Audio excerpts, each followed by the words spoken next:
ನಡಿ, ಈಗ ಶುರು ಮಾಡೋಣ.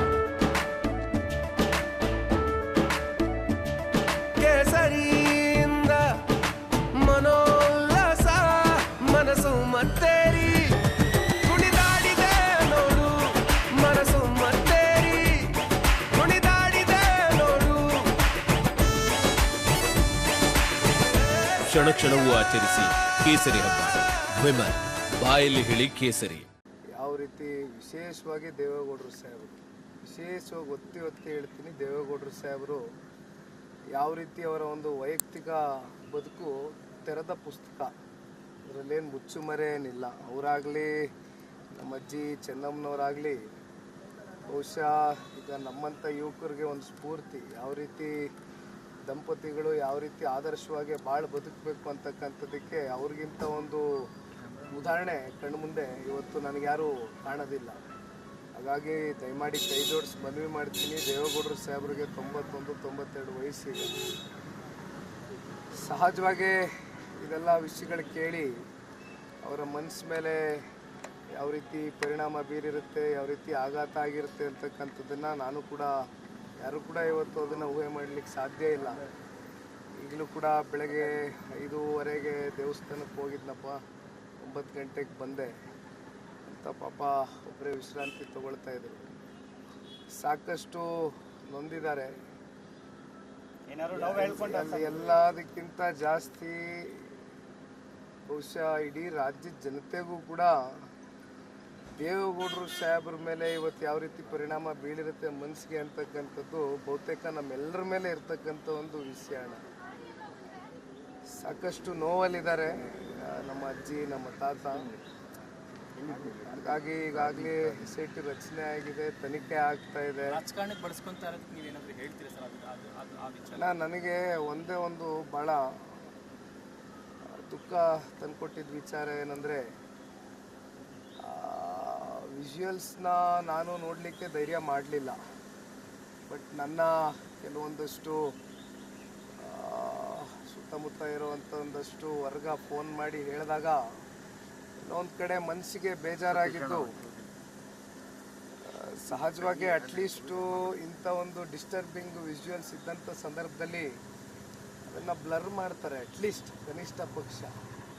ಆದರೆ ಪಾಪ ಆ ಹೆಣ್ಣುಮಕ್ಕಳನ್ನ ಇವತ್ತು ಸೋಷಿಯಲ್ ಮೀಡಿಯಾನಲ್ಲಿ ಹಲವಾರು ಪ್ಲ್ಯಾಟ್ಫಾರ್ಮ್ಗಳಲ್ಲಿ ಓಪನ್ ಆಗಿ ಅವರ ಮುಖ ಕಾಣೋ ರೀತಿಯಲ್ಲಿ ಇವತ್ತು ಅದನ್ನು ರಾಜ್ಯದ ಜನತೆಗೆ ಇವತ್ತು ತೋರಿಸಿರ್ತಕ್ಕಂಥದ್ದು ನಿಜಕ್ಕೂ ಕೂಡ ಎಲ್ಲೋ ಒಂದು ಕಡೆ ಅದ್ರ ಬಗ್ಗೆನೂ ಹೆಚ್ಚಿನ ಒಂದು ತನಿಖೆ ಆಗಬೇಕು ಅಂತಕ್ಕಂಥದ್ದು ನನ್ನ ಒಂದು ವೈಯಕ್ತಿಕ ಅಭಿಪ್ರಾಯ. ಒಂದು ಪ್ರಜೆಯಾಗಿ ಇವತ್ತು ನಾನು ಕೇಳ್ತಾ ಇರ್ತಕ್ಕಂಥ ಪ್ರಕರಣ ಇಟ್ಕೊಂಡು ದೇವೇಗೌಡರ ಫ್ಯಾಮಿಲಿ ಟಾರ್ಗೆಟ್ ಮಾಡ್ತಿದ್ದಾರೆ. ಅಂದ್ರೆ ಈ ಒಂದು ಪ್ರಕರಣ ಇಟ್ಕೊಂಡು ದೇವೇಗೌಡ ಮಾನಸಮ್ಮನ ರಾಜಕೀಯವಾಗಿ ಮುಗಿಸ್ಬೇಕು ಅಂತಕ್ಕಂಥ ಏನಾದ್ರು ಷಡ್ಯಂತ್ರ ಆಗಿದೆಯಾ? ಅದು ಸಾಧ್ಯನೂ ಆಗುತ್ತಾ? ನೋಡಿ ಅಣ್ಣ, ಇಲ್ಲಿ ಈ ವಿಷಯಕ್ಕೆ ಸಂಬಂಧಪಟ್ಟಂತೆ ದೇವೇಗೌಡರ ಸಾಹೇಬ್ರಿಗಾಗಲಿ ಕುಮಾರಣ್ಣ ಅವ್ರಿಗಾಗಲಿ ಇದು ಅವ್ರನ್ನ ನಾವು ಈ ಒಂದು ಪ್ರಕ್ರಿಯೆಗೆ ತಗೊಂಡು ಬರ್ತಕ್ಕಂಥದ್ದು ನನ್ನ ಅಭಿಪ್ರಾಯದಲ್ಲಿ ಸೂಕ್ತ ಅಲ್ಲ.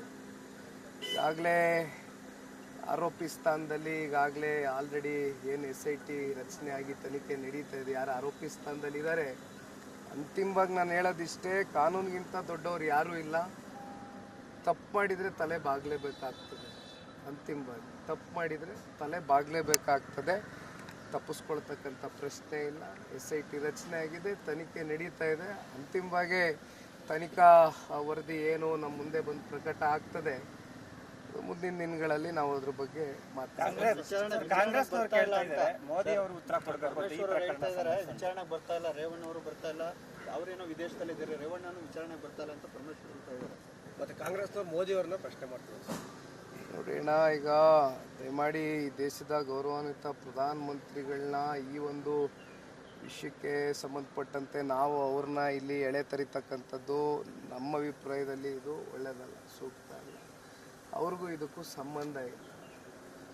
ಆಮೇಲೆ ಈಗ ರೇವಣ್ಣವ್ರ ವಿಚಾರ ಆಗಲಿ ಅಥವಾ ಹಾಸನ ಸಂಸದನ ವಿಚಾರ ಆಗಲಿ, ನಾನು ಅನೇಕ ಸಂದರ್ಭದಲ್ಲಿ ಮಾಧ್ಯಮದಲ್ಲಿ ಹೇಳಿದ್ದೀನಿ, ನಾನು ನನ್ನ ರಾಜಕೀಯದ ಬದುಕು, ನನ್ನ ಪಕ್ಷ ಪಕ್ಷದ ಕಾರ್ಯಕರ್ತನಾಗಿ ನಾನು ಎಂದೂ ಕೂಡ ಹೆಚ್ಚಾಗಿ ಹಾಸನ ಜಿಲ್ಲೆ ಕಾಲೇ ಇಟ್ಟವನಲ್ಲ.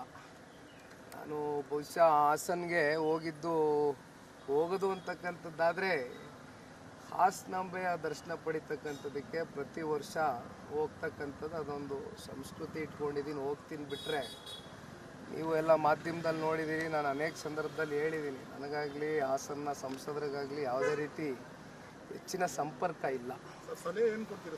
ನಾನು ಸಲಹೆ ಕೊಡೋಷ್ಟು ಮಟ್ಟಕ್ಕೆ ಇಲ್ಲ. ನಾನು ಇದ್ರ ಬಗ್ಗೆ ಏನು ಚರ್ಚೆ ಮಾಡಲ್ಲ. ಸರ್, ಟಿಕೆಟ್ ವಿಚಾರದಲ್ಲಿ ಮುಂಚೆನೇ ಚರ್ಚೆ ಆಗಿತ್ತು. ಬಿಜೆಪಿಯವರು ಹೇಳಿದ್ರಂತೆ ಹಾಸನದಲ್ಲಿ ಬೇರೆ ಅಭ್ಯರ್ಥಿ ಕೊಡಿ, ಪ್ರಜ್ವಲ್ ಬೇಡ ಅಂತ ಚರ್ಚೆ ಆಗಿತ್ತಂತೆ. ಹೌದಾ? ಪಕ್ಷದಲ್ಲಿ ಈ ಬಗ್ಗೆ ಚರ್ಚೆ ಆಗಿತ್ತ?